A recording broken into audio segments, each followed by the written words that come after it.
마가복음 9장 14절부터 29절까지 말씀 제가 봉독하겠습니다. 이에 그들이 제자들에게 와서 보니 큰 무리가 그들을 둘러싸고 서기관들이 그들과 더불어 변론하고 있더라. 온 무리가 곧 예수를 보고 매우 놀라며 달려와 문안하거늘 예수께서 물으시되 너희가 무엇을 그들과 변론하느냐. 무리 중에 하나가 대답하되 선생님, 말 못하게 귀신 들린 내 아들을 선생께 데려왔나이다. 귀신이 어디서든지 그를 잡으면 거꾸러져 거품을 흘리며 이를 갈며 그리고 파리해지는지라. 내가 선생님의 제자들에게 내쫓아 달라 하였으나 그들이 능히 하지 못하더이다. 대답하여 이르시되 믿음이 없는 세대여, 내가 얼마나 너희와 함께 있으며 얼마나 너희에게 참으리요. 그를 내게로 데려오라 하시매 이에 데리고 오니 귀신이 예수를 보고 곧 그 아이로 심히 경련을 일으키게 하는지라. 그가 땅에 엎드러져 구르며 거품을 흘리더라. 예수께서 그 아버지에게 물으시되 언제부터 이렇게 되었느냐 하시니 이르되 어릴 때부터니이다. 귀신이 그를 죽이려고 불과 물에 자주 던졌나이다. 그러나 무엇을 하실 수 있거든 우리를 불쌍히 여기사 도와주옵소서. 예수께서 이르시되 할 수 있거든이 무슨 말이냐. 믿는 자에게는 능히 하지 못할 일이 없느니라 하시니 곧 그 아이의 아버지가 소리를 질러 이르되 내가 믿나이다. 나의 믿음 없는 것을 도와주소서 하더라. 예수께서 무리가 달려와 모이는 것을 보시고 그 더러운 귀신을 꾸짖어 이르시되 말 못하고 못 듣는 귀신아, 내가 내게 명하노니 그 아이에게서 나오고 다시 들어가지 말라 하시매 귀신이 소리 지르며 아이로 심히 경련을 일으키게 하고 나가니 그 아이가 죽은 것 같이 되어 많은 사람이 말하기를 죽었다 하나 예수께서 그 손을 잡아 일으키시니 이에 일어서니라.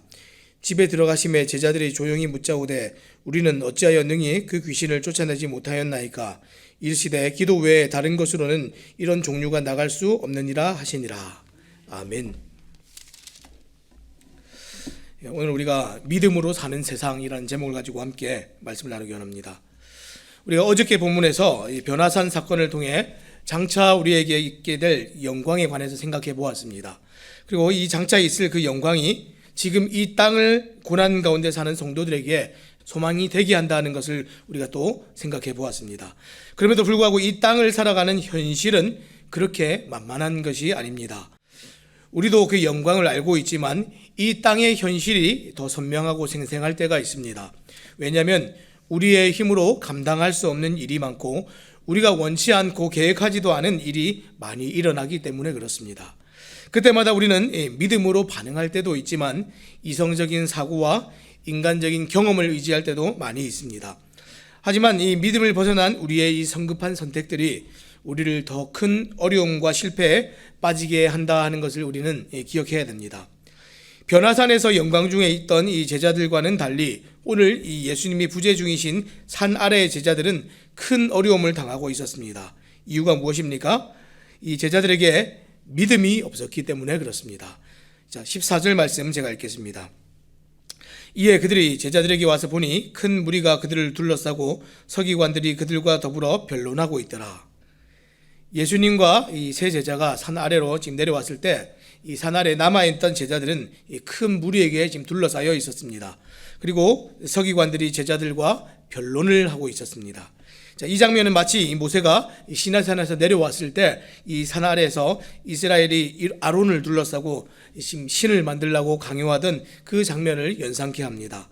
그리고 이 18절에서 예수님께 이 제자들을 고발하는 장면들을 보면 이 제자들이 자신들의 힘으로 감당할 수 없는 일로 아마 곤욕을 치렀던 것 같습니다. 그 떠들썩한 현장에 지금 이제 예수님께서 나타나시니까 이 무리가 깜짝 놀라면서 지금 달려왔습니다.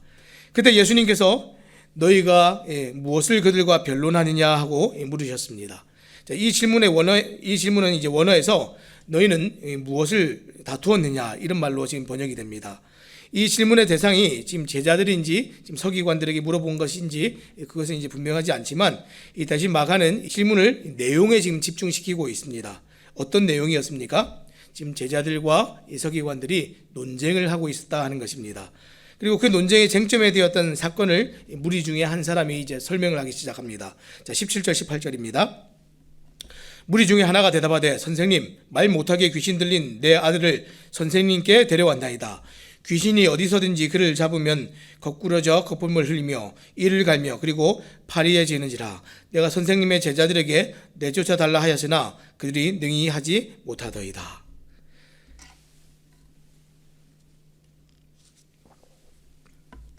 지금 무리 중에 자초지정을 설명한 사람이 있었는데, 이 자초지정을 설명한 사람은 이 사건의 발단이 되었던 한 아이의 아버지였습니다. 귀신 들린 자신의 아들을 예수님의 제자들에게 데려와 부탁을 했지만 실패했다는 겁니다. 결국 이 실패로 말미암아서 이 서기관들에게 그것이 논쟁거리가 되게 만들어 버렸습니다. 제자들은 서기관들의 빗발치는 비난에 변명하기에 급급했을 것이고, 이 제자들은 또 서기관을 당해낼 능력도 실력도 없었습니다. 사랑하는 여러분, 믿음이 없어서 맞는 위기는 이런 것들이죠. 우리가 산 위에 변화산 사건 중에, 영광 중에 우리 주님과 함께 있다면 사실은 눈앞에 있는 주님과 함께 믿음이 필요하지 않는데, 이 땅을 살아가는 동안에는 우리가 계속해서 위기가 있고 어려움들이 있고 우리가 스스로 해결할 수 없는 많은 일들이 있는데, 그때마다 필요한 것이 무엇입니까? 믿음입니다. 세상이 우리를 조롱하고 지금 비난하게 되는 일들을 우리는 오늘날 많이 보고 경험하는데, 다 믿음이 없어서 맞는 위기들입니다. 오늘날 우리는 주변에서 교회를 향한 이 서기관들과 같은 조롱과 비난의 목소리를 심심치 않게 듣게 됩니다. 이 비난과 조롱은 왜 일어납니까? 교회가 세상보다 더 악하고 타락해서가 아닙니다. 제자들의 삶이 무능했던 것처럼 아무런 능력이 없기 때문에 이런 조롱과 비난이 일어나고 있습니다. 기대했던 교회가 세상과 지금 별반 다르지 않고 세상과 동일하고 똑같기 때문에 세상이 이 교회를 비난하는 것입니다. 세상이 좌절했던 곳에서 이 교회가 같이 좌절하고, 세상이 실패했던 곳에서 우리가 같이 실패한다면 교회에 무슨 소망이 있겠습니까? 귀신이 이 아이를 거꾸로 들이면 거꾸러지고 거품을 흘리게 하면 거품을 흘리며 쓰러졌듯이 이 마귀의 권세를 이기지 못하는 교회를 어떻게 교회라 할 수 있겠습니까? 예수님께서는 이런 제자들을 향해서 믿음이 없는 세대다 이렇게 탄식하셨습니다. 이 예수님의 진단은 이 제자들에게 믿음 없는 것이 문제였다 이렇게 말하는 것과 같습니다. 자, 19절 말씀 제가 읽겠습니다. 대답하여 이르시되 믿음이 없는 세대여, 내가 얼마나 너희와 함께 있으며 얼마나 너희에게 참으리요. 이 같은 내용을 누가복음에서는 믿음이 없는 세대에 패역한 세대라는 말을 덧붙이고 있습니다. 제가 한번 읽겠습니다. 누가복음 9장 41절입니다. 예수께서 대답하여 이르시되 믿음이 없고 패역한 세대여, 내가 얼마나 너희와 함께 있으며 너희에게 참으리요.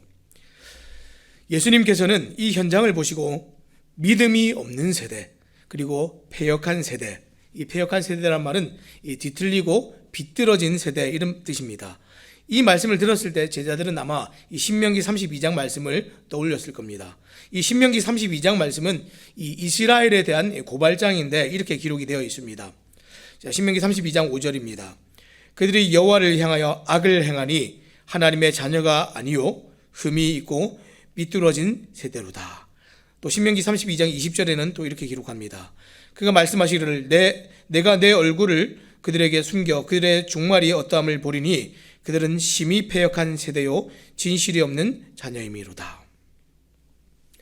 이것은 지금 이 하나님을 의지하지 않는 이스라엘에 대한 고발장입니다. 지금 고발장의 핵심이 무엇입니까? 하나님을 의지하지 않는 이스라엘, 믿음이 없는 것이죠. 하나님을 이 땅을 살아가면서 의지하고 살아가야 우리에게 소망이 있을 터인데, 하나님을 알지만 하나님에 대한 신뢰가 점점 약해지는 모습을 지금 고발하고 있는 장면이 조금 전에 우리가 읽었던 신명기 말씀입니다. 지금 예수님께서 그런데 그 말씀을 정말 떠올리도록 배역한 세대여, 믿음이 없는 세대여 제자들에게 이렇게 말씀하고 계시죠. 예수님이 24시간 항상 계실 때 그들은 믿음이 있다고 생각하고 살았습니다. 하지만 예수님께서 계시지 않을 때 그들의 믿음의 상태가 드러났고, 그때가 진짜 믿음이 요구되는 순간이었습니다. 우리가 살아가는 이 땅이 그렇다는 것이죠. 왜냐하면 예수님께서 눈에 보이지 않으실 때 믿는 법을 우리가 더 잘 배울 수 있기 때문에 그렇습니다. 이제 예수님께서는 몇 달 후에 진짜 제자들을 이제 떠나시게 됩니다. 그래서 그들은 지금 믿는 법을 반드시 배워야 됩니다. 그리고 이제 이 믿음에 관한 주제는 더 극적인 상황으로 흘러갑니다. 예수님께서 귀신 들린 아들을 데려오라고 하셨고, 이 아버지가 아이를 이제 데리고 왔습니다. 그러자 어떻게 됩니까? 귀신이 예수님을 보고 더 아이를 괴롭게 합니다. 자, 20절입니다. 이에 데리고 오니 귀신이 예수를 보고 곧 그 아이로 심히 경련을 일으키게 하는지라 그가 땅에 엎드러져 구르며 거품을 흘리더라. 누가는 이 장면을 이 아이가 예수께 가까이 다가오는 중에 귀신이 움직이기 시작했다고 설명하고 있습니다. 자, 누가복음 9장 42절 말씀 제가 우리말 성경으로 한번 읽어드리겠습니다. 그 아이가 오는 중에도 귀신은 아이의 몸을 바닥에 내던지며 발작하게 만들었습니다. 이 모습을 보시고 예수님께서 지금 그 아이의 아버지에게 물으십니다. 자, 21절 말씀인데 제가 읽겠습니다. 예수께서 그 아버지에게 물으시되 언제부터 이렇게 되었느냐? 이렇게 물어보니까 이 아버지가 대답합니다. 이르되 어릴 때부터니이다. 지금 예수님께서 지금 이 급하게 빨리 이 귀신을 내쫓으시고 아이를 치료해 주시면 정말 좋을 것 같은데 예수님께서 뜸을 들이시면서 언제부터 이런 일이 있었는가? 이 질문을 하셨습니다. 예수님께서 왜 이 질문을 하십니까? 예수님께서 언제부터 이런 일이 있었는지 지금 정보가 필요하셨습니까? 아니지요. 예수님은 모든 것을 알고 계십니다. 자, 그러면 예수님께서 이 질문을 왜 하십니까? 예수님께서는 지금 이 아버지의 고통을 듣고 싶으신 것입니다. 예수님께서는 저와 여러분의 고통에 관심이 있으십니다. 예수님께서 우리 자녀들의 고통에 관심이 있으십니다. 예수님께서는 이 땅을 살아가는 많은 사람들의 어려움과 마음 아픔과 찢어짐과 이 모든 일에 누구보다도 공감하시고 관심이 있으신 우리 하나님이십니다. 예수님은 우리의 연약함과 아픔을 공감하시는 대제사장이시죠. 그런데 이 질문에 아버지가 뭐라고 대답했다고요? 21절에 보니까 어릴 때부터니이다. 이렇게 대답을 했습니다. 이 아이는 어려서부터 평생을 지금 고통 속에 지금 살고 있습니다. 귀신은 이 아이의 평생 동안 죽이려는 시도를 또 여러 번 했습니다. 아마 아버지는 이 아이를 지키기 위해서 평생 불 속에서 또 물 속에서 아들을 구출하기 위해서 아마 최선을 다했을 겁니다. 아무도 이 아버지와 같이 아들을 생각하는 사람이 없었을 겁니다. 그런데 지금 예수님께서 그토록 긍휼함을 가지고 이 아버지에게 질문하셨을 때 이 아버지의 마음에 위로와 소망이 생겼습니다. 그래서 22절에 이 새로운 도움의 손길을 붙잡으며 이렇게 얘기합니다. 귀신이 그를 죽이려고 불과 물에 자주 던졌나이다. 그러나 무엇을 하실 수 있거든 우리를 불쌍히 여기사 도와주옵소서. 자, 이것을 지금 도와주옵소서 이렇게 얘기하지만 우리가 아무리 읽어보아도 이 믿음으로 보기는 좀 어려운 것 같습니다. 믿음으로 보기에는 좀 이 신뢰가 좀 약하지요. 하실 수 있거든 도와주십시오 이렇게 얘기했다는 것이죠. 자, 이 장면은 마가복음 1장에서 한 나병 환자가 예수님께 나와서 했던 말과는 굉장히 대조적입니다. 자, 마가복음 1장 40절에 이 한 나병 환자가 이렇게 얘기합니다. 한 나병 환자가 예수께 와서 꿇어 엎드려 간구하여 이르되 원하시면 저를 깨끗하게 하실 수 있나이다. 1장에서 나병 환자가 뭐라고 얘기했습니까? 할 수 있겠습니까? 고치실 수 있겠습니까가 아니라 예수님께서는 할 수 있으시기 때문에 하시겠습니까? 마음이 있으시면 언제든지 저를 고칠 수 있습니다. 이렇게 얘기했다는 것이죠. 그런데 지금 예수님은 이 아버지의 질문에 대답하시면서 다시 믿음의 결핍을 지적하십니다.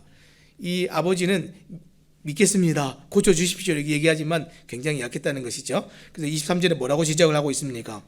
예수께서 이르시되 할 수 있거든이 무슨 말이냐? 믿는 자에게는 능히 하지 못할 일이 없느니라 하시니. 사랑하는 여러분, 우리가 예수님을 믿는 것은 가능성의 문제가 아닙니다.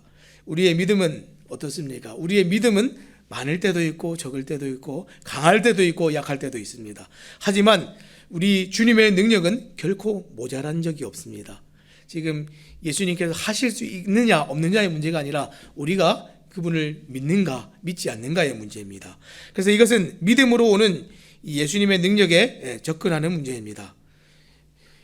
우리가 믿음이 있어야 예수님의 능력에 접근하고 예수님의 능력이 우리에게 임하는 것이죠.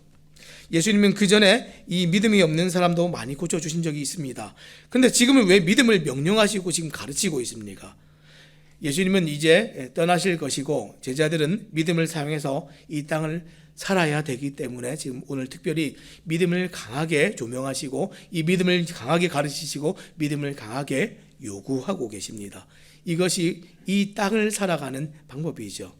제자들은 부지하신 예수님께 지금 접근함을 법을 배워야 되고 믿음으로 예수님의 능력이 이 땅을 살아가는 우리에게 현실이 되게 하는 그 방법을 배워야 됐습니다. 제자들은 이 믿음을 귀신 들린 아이의 아버지를 통해서 지금 계속해서 보고 있습니다. 자, 24절입니다. 곧 그 아이의 아버지가 소리를 질러 이르되 내가 믿나이다. 나의 믿음 없는 것을 도와주소서 하더라. 예수님께서 이 믿음이 없습니다. 당신은 이 믿음이 결핍됐습니다. 이런 것을 지적하고 나니까 이 사람이 뭘 어떻게 했습니까? 소리를 질렀습니다. 그리고 솔직하게 얘기를 했습니다. 내가 믿습니다. 그런데 내가 좀 믿음이 없습니다. 의심이 많이 있습니다. 이 얘기를 할 때에 제일 앞에 어떤 말로 시작하고 있습니까? 곧이라는 말로 시작하고 있습니다. 예수님의 얘기를 듣자마자 아버지가 반응을 했습니다. 자, 곧이란 말로 시작을 하지요. 예수님께 믿음 없음에 대한 질책을 듣자마자 아버지는 큰 소리를 지르며 급히 믿는다고 말했고 그와 동시에 자신의 믿음 없음을 깨닫게 되었습니다. 사랑하는 여러분, 그 아버지는 정말 지금 솔직한 사람이었습니다. 내가 믿으려고 합니다. 믿기는 믿는데 저는 의심이 많은 사람입니다. 믿기는 믿는데 잘 믿어지지가 않습니다. 제발 저를 도와주세요. 저의 의심을 없애주시기 바랍니다. 이렇게 말했다는 겁니다.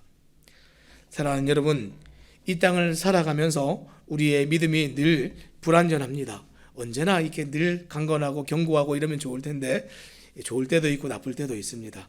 그럼에도 우리 주님께서는 그런 우리의 믿음을 요구하십니다. 완전한 믿음을 우리에게 지금 요구하시는 것이 아닙니다. 그런 믿음이라도 믿음을 가지고 주님께 나오고 도움을 구하면 주님께서 우리를 도와주신다는 겁니다. 특히 제자들에게 이 믿음을 가르치기 원하셨던 예수님께서는 이제 더 이상 시간을 지체하지 않으시고 곧 귀신 들린 아이에게 귀신을 내쫓으십니다.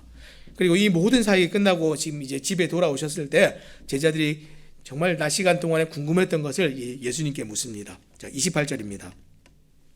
집에 들어가심에 제자들이 조용히 묻자오되 우리는 어찌하여 능히 그 귀신을 쫓아내지 못하였나이까. 그때 예수님께서 이렇게 말씀하십니다. 이르시되 기도 외에 다른 것으로는 이런 종류가 나갈 수 없느니라 하시니라. 지금 기도를 해서 귀신이 나가야 된다, 어떤 귀신을 내쫓는 방법을 지금 얘기하시는 것이 아닙니다. 이 땅을 살아가다가 믿음이 결핍된 상태로 말미암아서 우리가 맞는 모든 위기들 가운데 어떻게 능력의 하나님께서 우리에게 그 능력을 행하시고 우리를 도우실 수 있는가, 지금 그 이야기를 하고 있는 것입니다. 믿음이 부족한 결과는 기도의 중단이었습니다. 믿음이 부족한 사람은 주님께 큰 기대를 하지 않겠지요. 믿음이 부족한 사람은 그래서 주님께 구하지도 않습니다. 그래서 믿음이 부족한 사람은 기도하기보다 자신의 눈에 보기에 당장 도움이 될 만한 해결 방안들을 찾기 시작합니다. 오늘날 우리의 모습은 어떻습니까? 우리가 많은 위기를 만나고 하루를 지내는 동안 많은 어려움을 만날 때 먼저 무릎을 꿇고 주님께 도움을 구하고 기도하십니까? 아니면 나를 도와줄 사람이나 힘 있는 어떤 것들을 우리가 찾으십니까? 우리는 믿음이 있다 하면서도 그 작은 것 하나에도 믿음을 보이지 않을 때가 너무나 많습니다. 오늘날 믿음이 없는 세대들의 선택이 다 이와 같습니다. 미국의 부흥사였던 무디 목사님은 믿음에 관해 사람들에게 이렇게 얘기를 했습니다. 자신을 믿어보라. 실망할 때가 있을 것이다. 친구를 믿어보라. 어느 날 그들은 죽거나 그렇지 않으면 그대와 헤어질 것이다. 그대의 명성을 믿어보라. 어느 때 회방하는 혀가 그것을 뒤집어 엎을 것이다. 그러나 그리스도를 믿어보라. 그대는 현세와 내세에 후회함이 없을 것이다. 이렇게 얘기했습니다. 오늘 말씀을 맺겠습니다. 이 변화산이 아닌 산 아래에서 이 땅을 살아가는 우리는 믿음으로 살아갑니다. 그리고 믿음으로 살아가야 합니다. 왜냐하면 우리는 볼 수 없는 것을 전적으로 신뢰해야 되기 때문에 그렇습니다. 우리는 볼 수 없는 하나님을 신뢰해야 하고, 우리가 보지 못한 그리스도를 신뢰해야 하고, 우리가 보지 못한 성령님을 신뢰해야 하고, 보지 못한 천국과 지옥을 믿으며 보지 못한 영원한 죽음과 부활을 믿으며 이 땅을 살아가야 되기 때문에 그렇습니다. 자, 그러면 우리가 볼 수 없는 것을 어떻게 확신하고 믿을 수 있습니까? 오늘 이 귀신 들린 아이의 아버지처럼 도움을 구해야 됩니다. 왜냐하면 믿음은 자기 세뇌나 확신이 아니기 때문에 그렇습니다. 믿음은 어떤 것입니까? 믿음은 자기 세뇌나 확신이 아니라 하나님과의 관계입니다. 살아계신 하나님, 능력이 있으신 그 하나님을 우리가 알고 믿어야 그 하나님께서 우리를 도우십니다. 그래서 믿음이 없다 하는 것은 하나님과의 관계가 없다 하는 것과 마찬가지입니다. 그래서 믿음이 없어서 맞는 위기는 이 세상과 같아서 다 오는 것입니다. 세상이 어떤 것입니까? 믿음이 없는 것이 세상의 특징이고 우리의 특징은 믿음이 있는 것이 우리의 특징입니다. 자, 그러면 믿음이 없는 세대를 위한 예수님의 처방은 무엇입니까? 우리의 믿음 없음을 정직하게 인정하고 예수님께 도움을 구하는 것이 예수님의 처방이었습니다. 예수님께 기도하는 것입니다. 기도는 인생이 자신의 힘만으로 안 됨을 알고 주님께 도움을 요청하는 것이 기도입니다. 오늘 인생의 고난 가운데 믿음으로 능력 있게 살지 못하시는 분이 계십니까? 우리의 능력이 되시고 힘이 되시는 주님께 우리의 아픔과 연약함을 아뢰고 기도하시기 바랍니다. 오늘도 이 땅의 현실은 고되지만 믿음으로 영광의 날을 바라보면서 이 기도로 믿음을 유지하며 살아가는 또 새삼침례교회 모든 성도님들 되시기를 우리 주님의 이름으로 부탁드립니다. 기도하겠습니다.